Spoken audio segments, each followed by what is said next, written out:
Assalamualaikum warahmatullahi wabarakatuh. Perkenalkan, nama saya Fika Furinarata dari kelas Ekonomi Syariah 3 semester 4 dengan NIM 20410520004. Di sini saya akan presentasi untuk memenuhi tugas ujian di tengah semester dari Ekonomi Industri.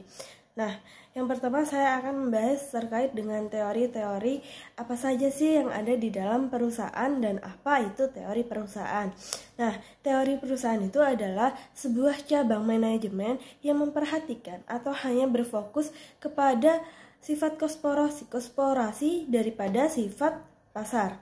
Nah, teori ini menggabungkan antara psikologi, sosiologi, dan teori permainan yang berfokus pada pengurangan biaya transaksi.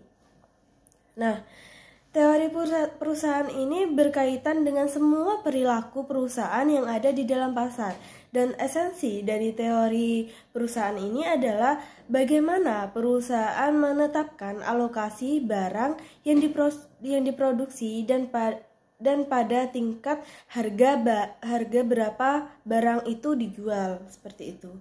Selanjutnya, menurut Kantaralis 2007 di dalam bukunya yang berjudul Theories of Firm menyatakan terdapat 4 teori utama yang berpengaruh pada perusahaan. Nah, yang pertama itu ada teori neoklasik. Nah, teori neoklasik ini merupakan teori yang memusatkan pada tiga faktor utama yang sangat berpengaruh pada pertumbuhan perusahaan. Yang pertama itu ada modal, terus yang kedua tenaga kerja, terus yang ketiganya itu adalah perkembangan teknologi. Nah, jadi modal, tenaga kerja, dan perkembangan teknologi ini sangat penting dan sangat berpengaruh pada pertumbuhan di dalam perusahaan. Nah, teori ini meyakini bahwa peningkatan jumlah tenaga kerja dapat meningkatkan pendapatan per kapita. Nah, di dalam teori ini dijelaskan bahwa jika tenaga kerja perusahaan itu meningkat, maka hasil per kapita dari perusahaan itu juga meningkat, seperti itu. Selanjutnya ada juga yang namanya teori biaya transaksi. Nah, pokok utama dari teori ini adalah bagaimana cara perusahaan agar seefisien mungkin dapat menghasilkan suatu biaya yang murah, seperti itu. Jadi, bagaimana biaya transaksi dapat dilakukan dengan seefisien mungkin dengan biaya yang murah. Itu yang namanya teori biaya transaksi. Nah, selanjutnya teori principal agens. Nah, teori agensi ini menyatakan bahwa apabila terdapat pemisahan antara pemilik sebagai prinsipal dan manajer sebagai agen yang menjalankan perusahaan, namun muncul sebuah permasalahan agensi karena masing-masing dari mereka itu akan selalu berusaha untuk memaksimalkan fungsi utilitasnya. Maka dari itu muncullah sebuah teori prinsipal agen untuk meminimalisir sebuah permasalahan tersebut. Selanjutnya, teori evolusi perusahaan. Nah, teori evolusi perusahaan ini berpandangan bahwa kelangsungan hidup perusahaan itu merupakan sebuah proses evolusi. Nah, karena informasi yang terbatas dan rasionalitas yang terbatas juga, perusahaan tidak dapat dengan sengaja untuk memilih strategi dan menjamin kelangsungan hidup perusahaan. Nah, itu adalah teori-teori yang dikemukakan oleh Kantaralis di dalam bukunya. Nah, Lipzin itu juga memiliki sebuah teori-teori industri. Beberapa di antaranya itu ada juga yang namanya teori neoklasik. Nah, sama dengan teori Kantaralis tadi, namun itu terdapat sebuah asumsi yang berbeda antara Kantaralis sama Lipzin ini terkait dengan teori neoklasik ini. Nah, asumsi dari Lipzin itu merupakan perusahaan itu adalah sekumpulan elemen-elemen individu yang rasional, dan perusahaan itu dijadikan sebuah tempat untuk pengalokasian sumber daya dan perorganisasian proses produksi dalam mencapai sebuah kepuasan dari para konsumennya. Dan di dalam teori ini juga berfokus pada maksimisasi profit. Nah, teori ini menggunakan fungsi permintaan dan produksi yang bersifat imanager, namun logis, serta membangun prinsip maksimasi profit, di mana profit ini akan mencapai tingkat maksimum apabila ketika pendapatan marginal itu sama dengan biaya transaksi marginal, seperti itu. Terus yang kedua ini ada yang namanya juga teori manajerial, yang dimana teori ini yaitu memaksimalkan penjualan dan memaksimalkan pertumbuhan dan memaksimalkan utilitas manajer. Nah, terus yang ketiga juga ada yang namanya teori perilaku perusahaan. Teori perilaku perusahaan ini adalah teori tentang bagaimana perusahaan itu berperilaku ketika membuat keputusan berdasarkan pengamatan dari kinerja perusahaan tersebut. Dan pengambilan keputusan itu juga terdiri dari departemen dan individu yang mengambil keputusan secara mandiri atau bersama-sama, tetapi sesuai dengan posisi masing-masing. Seperti contohnya itu di dalam organisasi kan itu ada yang namanya divisi-divisi. Nah, pengambilan keputusan atau musyawarah itu dilakukan di dalam per divisi itu, di dalam sekelompok yang terdapat dalam organisasi itu. Sama halnya dengan perusahaan.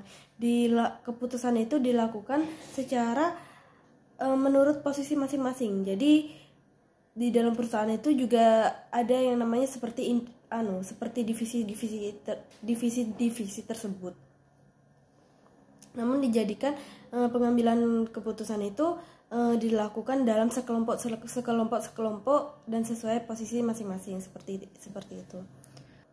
Terus ada juga yang namanya teori strategik. Nah, teori strategik ini merupakan sebuah tindakan yang dilakukan atas dasar perusahaan untuk mencapai sebuah tujuan dari perusahaan tersebut atau target dari perusahaan tersebut. Selanjutnya ada juga teori perusahaan yang berbasis pengetahuan.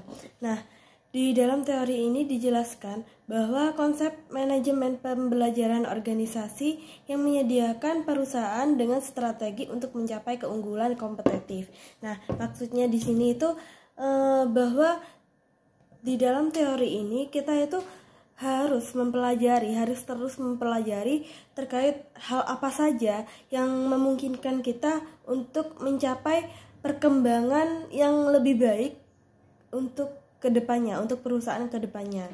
Jadi kita itu harus belajar dalam mencapai apa yang kita inginkan ke depannya. Nah, setelah tadi saya menjelaskan terkait dengan teori-teori perusahaan, kali ini saya akan membahas tentang teori perusahaan. Jadi beda ya, antara teori-teori perusahaan dengan teori perusahaan itu berbeda.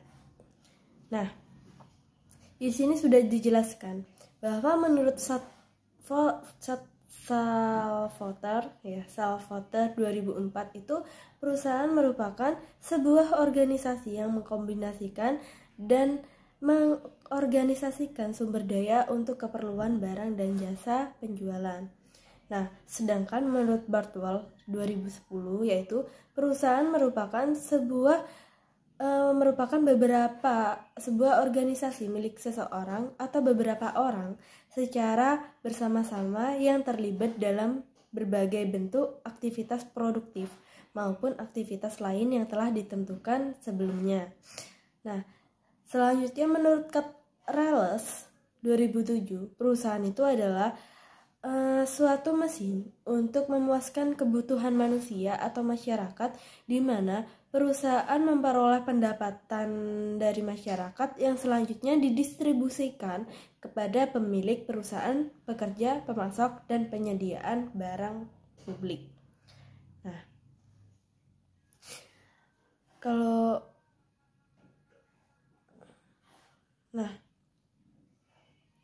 Terus selanjutnya stakeholders. Nah, stakeholders yaitu pemangku kepentingan yang terlibat langsung dalam operasional perusahaan. Nah, stakeholders ini terdiri dari para pemegang saham atau pemilik, manajemen atau pemasok, dan pelanggan. Terus selain itu, di dalam perusahaan kita itu pastinya setiap perusahaan memiliki yang namanya tujuan dari perusahaan. Tujuan umum dari perusahaan itu adalah maksimisasi laba. Terus yang kedua juga memaksimisasi penjualan, memaksimisasi pertumbuhan, memaksimisasi nilai perusahaan, dan motivasi manajerial. Di poin pertama yaitu ada yang namanya memaksimisasi laba. Nah, kenapa itu termasuk di dalam tujuan utama perusahaan? Karena laba itu memiliki peran penting di dalam hasil dari perusahaan.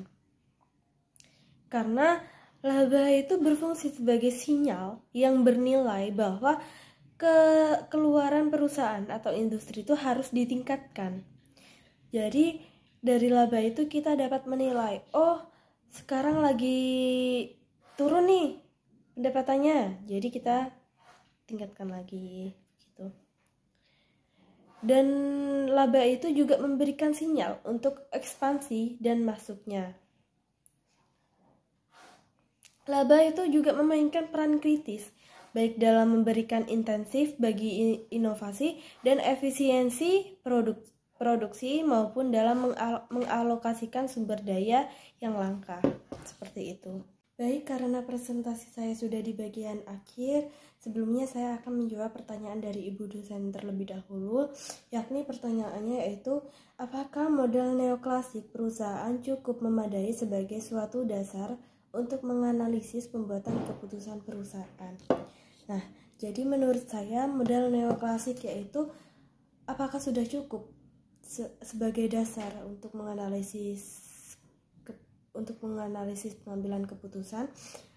Menurut saya sudah cukup, karena di dalam neoklasik sendiri itu sudah berfokus pada modal, tenaga kerja, dan perkembangan teknologi, yang dimana modal itu akan dibahas di dalam modal itu akan dimusyawarahkan di dalam perusahaan, serta teknologi serta tenaga kerjanya itu bagaimana sih kinerja dari karyawan kita pada saat ini. Nah, itu bisa menjadikan review.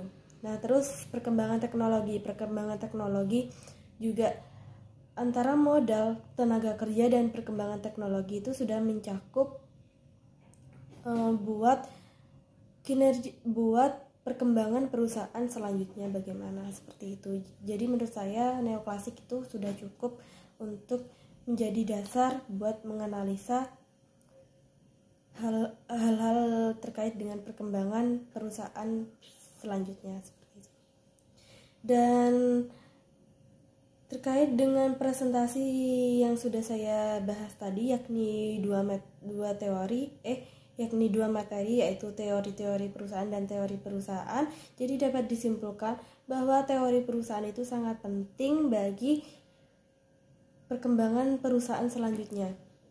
Selain untuk memaksimalkan nilai-nilai yang ingin dicapai, yang diharapkan perusahaan, teori perusahaan ini juga dapat dijadikan sebagai review untuk perusahaan, bagaimana cara kita untuk strategi dari perusahaan untuk mengembangkan perusahaan lebih baik lagi, untuk memajukan perusahaan lebih baik lagi, untuk mencapai target perusahaan, untuk mencapai tujuan dari perusahaan itu. Nah, harapan saya dari presentasi saya kali ini. Semoga di dalam presentasi saya ini dapat menambah wawasan bagi orang-orang lain untuk belajar terkait dengan dua materi tersebut. Sekian presentasi dari saya. Apabila ada kesalahan, saya mohon maaf. Wassalamualaikum warahmatullahi wabarakatuh.